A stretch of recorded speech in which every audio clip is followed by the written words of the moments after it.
Welcome to the Explainer. You know, it's so easy to take the internet completely for granted, right? You just open a browser and boom, the whole world is literally at your fingertips. But today we're actually zooming in on a pretty fascinating behind-the-scenes process. We're looking at how society is actively building a free, accessible, and totally ethical digital world. Because let's be real, it doesn't just happen by accident, it takes some serious, deliberate architecture. So let's dive right into this massive question. If you actually stop and think about it for a second, who really holds the keys to the web? Is it the governments? Is it the massive tech companies? Or is it us, the everyday users? Well, we're going to tackle this today by taking a sort of macro to micro journey, starting way up high with global policy and zooming all the way down to our own personal responsibilities. Here's our quick roadmap for today.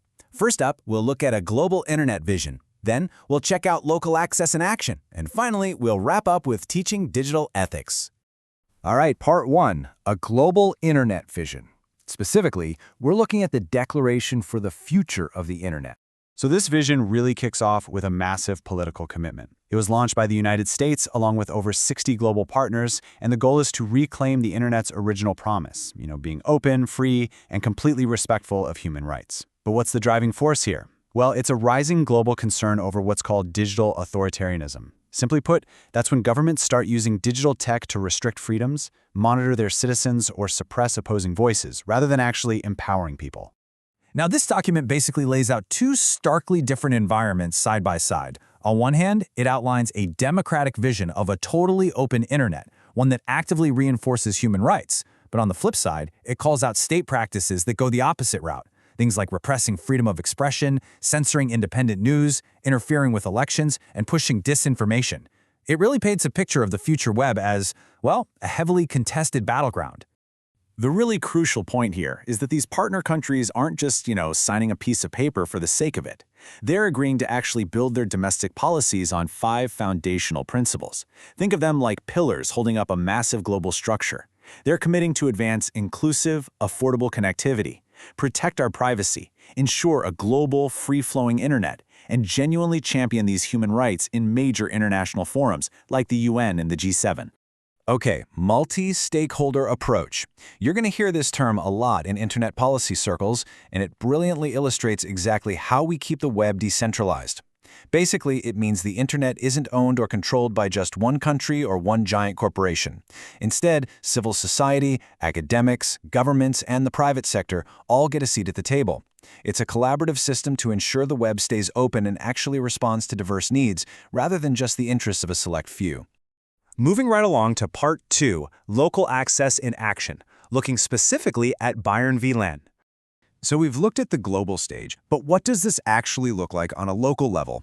Well, if we zoom into the German state of Bavaria, we find this incredible project called Bayern WLAN. Backed by the Bavarian State Ministry of Finance and Homeland, it gives the public completely free gigabit speed Wi-Fi. And the best part? There are no passwords, no annoying registration pages, you literally just connect. Plus, to make sure it's a safe environment for everybody, it includes an independent youth protection filter that's managed by Vodafone. It's actually amazing to see how rapidly public infrastructure can scale up when governments and private telecoms get together and collaborate effectively. They launched the pilot phase in 2015, and the popularity just exploded. By partnering with Vodafone, they doubled their target to 20,000 hotspots and ended up hitting that goal a full year ahead of schedule. By February 2020, they had expanded the network to over 23,000 hotspots. And get this, that even included putting Wi-Fi on over 1,300 public transit buses. Now, I want you to just think about this number for a second. 1,124. That is the staggering amount of data in terabytes that was moved by more than 9.3 million users in just one single month, October 2019. To kind of put that massive scale into perspective, a single terabyte is roughly 500 hours of HD video. So yeah, this 1 month of data proves there is an absolute, undeniable hunger from the public for accessible digital infrastructure. So where exactly is all that data going? Well, out of that massive 1,124 terabytes, the vast majority of it, over 1,000 terabytes, was actually downloaded, while only about 106 terabytes were uploaded. This really highlights how heavily people rely on this state-funded local infrastructure to consume things on the go. They're streaming, they're reading, and they're pulling down digital resources constantly while out and about. All right, let's head into our final section, Part 3, Teaching Digital Ethics, featuring a program called Ethik macht Klick. Here's the thing, though. All that high-speed access and those big global rights, they kind of mean nothing if we don't actually know how to navigate the web ethically as individuals. And that brings us right down to the micro level, with a really fascinating German educational initiative called Ethik macht Klick, which translates to Ethics Makes Click.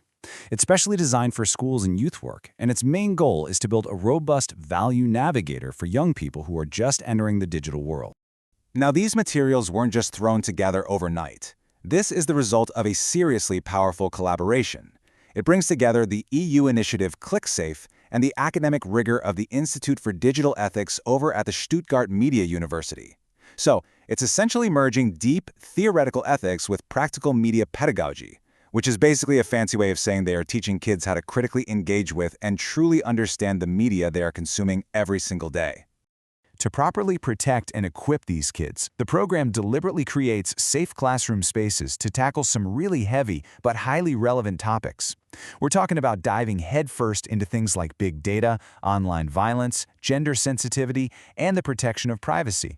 By confronting these issues directly, the program really empowers students, giving them the tools they need to handle online conflicts safely and thoughtfully. What's super interesting about this approach is that it completely ditches the idea of a rigid rulebook.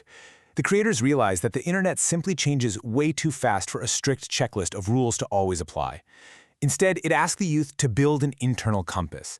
It's about internalizing core values, things like responsibility, freedom, diversity, and tolerance, and then actively, consciously practicing those values in their everyday digital interactions.